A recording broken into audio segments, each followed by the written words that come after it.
گوشت پہنا دیا، ٹھیک ٹھیک، ثم انشأناہ خلقا آخرہ، ہاں ہاں ہاں، پھر ہم نے اس کو ایک آخر جو ہے تخلیق اس میں فرمائی، لے کر سبحان آئے، اللہ، اور پھر ثم سواہ ونفخ فیہ من روحی، پھر اس کو برابر کر دیا اور اس میں اپنی روح کو پھونک دیا، فقعوا لہ ساجدین، تو آہا، فرشتوں نے پھر اس کو سجدہ کیا۔ سبحان اللہ، پھر اس میں اللہ تعالیٰ نے فرمایا، میں نے جو ترتیب کے ساتھ جو چیزیں بیان کی، اس کے سائنسدان ڈاکٹر کبھی اس چیز کا انکار نہیں کر سکتے کہ اللہ نے پہلے حصے سامع پیدا کی،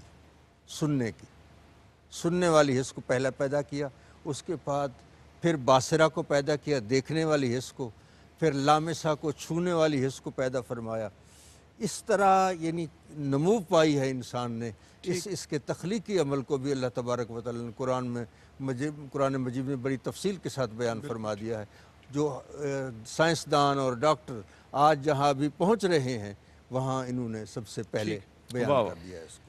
سبحان مفتی اللہ، صاحب، ہم نے اپنے علمی ذخیرے سے اور اپنے جو علوم کے ہمارے اساتذہ تھے، بزرگ تھے، جنہوں نے بنیادیں فراہم کی، جس میں نے زہراوی کا ذکر کیا، وہ پہلا سرجری کرنے والا انسان ہے کہ جس نے پورا پیٹ چاک کر کے اس کو بند کیا اپنے بنائے ہوئے آلات سے۔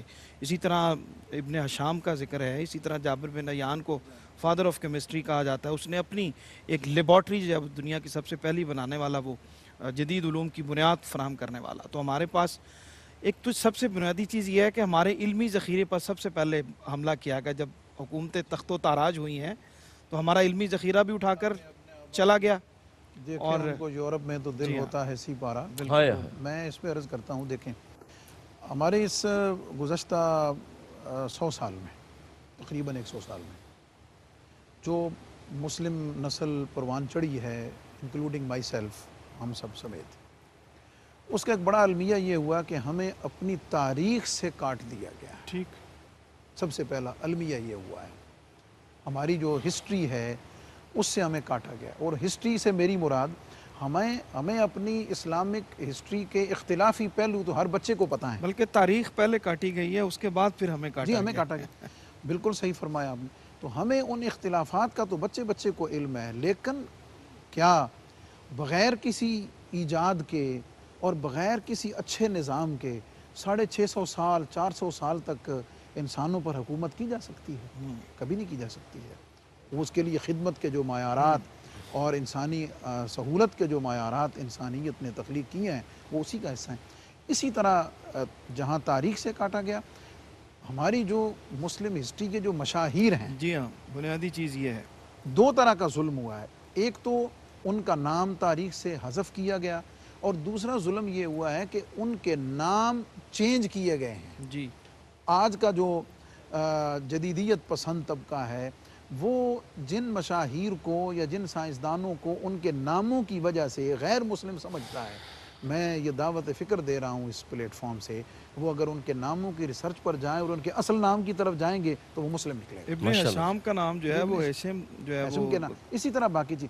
اچھا، جی مفتی دوسرا صاحب، یہ ہوا، معافی چاہتا وقت ہوں، کے دامن میں وسعت نہیں ہے، اگر آپ اجازت دیں تو۔ دوسرا بالکل جی چند سیکنڈ میں، دوسرا یہ ہوا ہے کہ ہمارا جو ریسرچ بیسڈ جدید ٹیکنالوجی پر، ریسرچ پر، سائنس پر، طب پر جو ہمارے بزرگوں کی امہات کتب تھیں، اوریجنل سورسز تھے، ان تمام کو جب بھی کہیں ڈاکہ ڈالا گیا وہ سب سے پہلے اٹھا کر لی جائیں گی۔ اور یہ دعوت فکر ہے کہ غیر مسلموں کی لائبریری میں آج بھی کچھ گیلریز ایسی ہیں بکس کی جہاں مسلم سٹوڈنٹس کو جانے کی اجازت ہے۔ بہت شکریہ قبلہ مفتی صاحب، بہت شکریہ۔ خواجہ صاحب، دعا کی جانب بڑھنا ہے، دعائے شفا ہمارے پی او ٹی وی کی نفیس گفتگو کرنے والی شخصیت، نفیس، اور جو علم و حکمت کے موتی پی او ٹی وی کے ناظرین تک پہنچاتے ہیں، بہت علیل ہیں، علامہ شہزاد مجدد صاحب، اور تمام امت مسلمہ کے لیے دعا فرما دیں آپ۔ بسم اللہ اللہم صلی علی سیدنا مولانا محمد وعلی آل سیدنا مولانا محمد وبارک وسلم صلی علیہ۔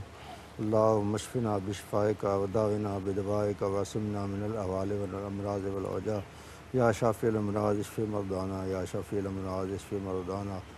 پروردگار عالم، اپنے محبوب کریم صلی اللہ علیہ وسلم کے طفیل حضرت علامہ شہزاد مجددی صاحب کو شفائے کاملہ عاجلہ عطا فرما، ان کی جو خدمات ہیں ان کے صدقے میں ان کو صحت کاملہ عاجلہ عطا فرما، اور بھی جتنے بیمار ہیں تمام کو شفائے کاملہ عاجلہ عطا فرما، ہماری روحانی جسمانی بیماریاں دور فرما، ملک پاکستان کو اپنی حفاظت اپنے امان میں رکھ، یہ حاجی عبدالرؤف صاحب کو اور فیاضی صاحب کو اور ان کے ساتھ جتنے رفقائے کار ہیں سب کو صحت کامل عاجل عطا فرما، ان کو مزید ہمت استقامت عطا فرما، خدمت دین مدین کی توفیق عطا فرما، تمام امت مسلمہ پر اپنا کرم اور فضل فرما۔ فسہل یا الہی کل صابن بحرمت سید الابرار سہل، وصلی اللہ تعالیٰ علی خیر خلقہ ونور عرشی سیدنا مولانا محمد علیہ وصحبہ اجمعین برحمتک یا اللہ۔ بہت شکریہ قبلہ خواجہ صاحب، میں آپ کا شکریہ ادا کرتا ہوں جناب قبلہ خواجہ غلام قطب الدین فردی صاحب قبلہ کا، اور جناب قبلہ مفتی محمد رمضان سیالوی صاحب کا، اور اپنے ٹیم لیڈر جو ہیں نعمت افطار کے جناب ظہیر بھائی، جو کیمرے کے آنکھ کے پیچھے پوری ٹیم ہے، ہم ساری ٹیم آپ سے اجازت چاہیں گے، اور اپنے میزبان قاری محمد یونس قادری کو، جناب سرور حسین نقشبندی صاحب کو اجازت دیجیے۔ انشاءاللہ لاہور اسٹوڈیو سے کراچی اسٹوڈیو روانہ ہوں گے، وہاں سید سلمان گل ہمارے منتظر ہیں۔ نعت کی جانب بڑھتے ہیں اور آپ سے چاہتے ہیں، بسم اللہ۔ نعت کی کچھ ادبی فضا کا بھی میں چاہتا ہوں کہ اس پروگرام کے ذریعے ماشاءاللہ لوگوں تک پہنچے۔ ہمارے دوست ہیں خاور صاحب، بہت نعت کے لیے کام کر رہے ہیں، نعت ورثہ کی صورت میں، نعت کائنات کی صورت میں، ان کی ایک نعت کے بسم اللہ، چند بسم اشعار۔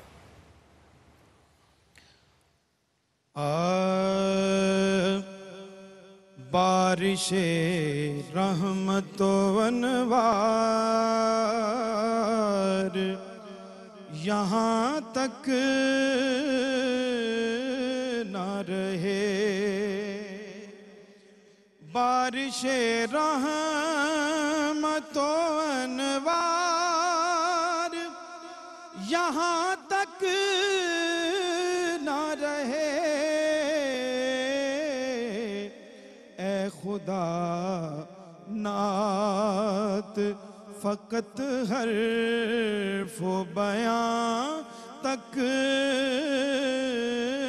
نہ رہے، اے خدا نعت فقط حرف و بیان تک نہ رہے، اے میرے آتش فارس کے بجھانے والے، اس طرح ہجر بجھا دیں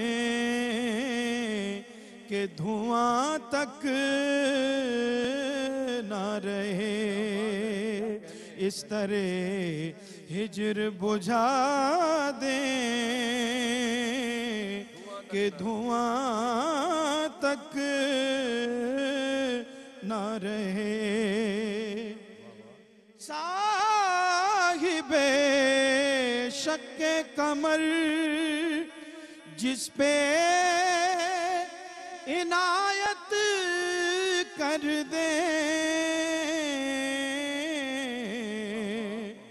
وہ اگر آئینہ جوڑے تو نشان تک نہ رہے، وہ اگر آئینہ جوڑے تو نشان تک نہ رہے، ایک شب سیر کو نکلے تھے شاہ کون و مکان، اور پھر کون و مکان تک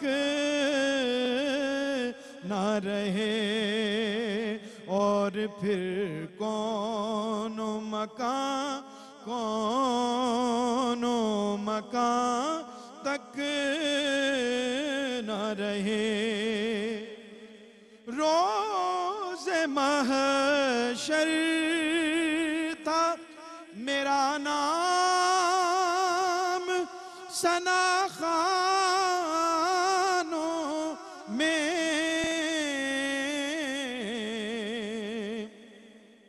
روز محشر تھا میرا نام ثنا خوانوں میں، یعنی یہ شعر میرے ایک جہاں تک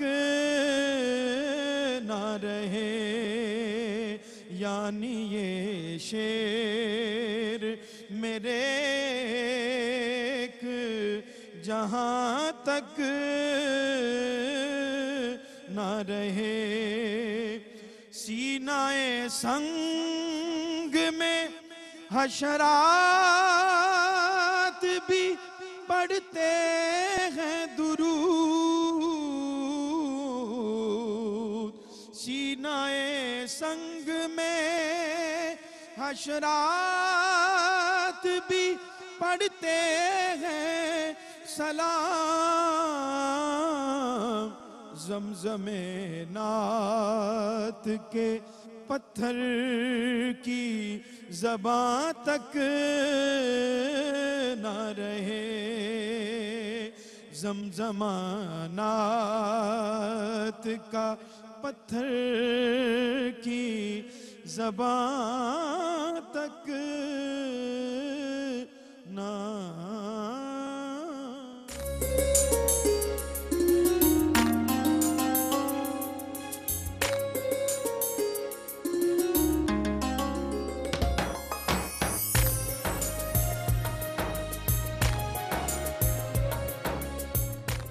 اللہ کی رحمتوں کا خزینہ شان رمضان، اللہ کی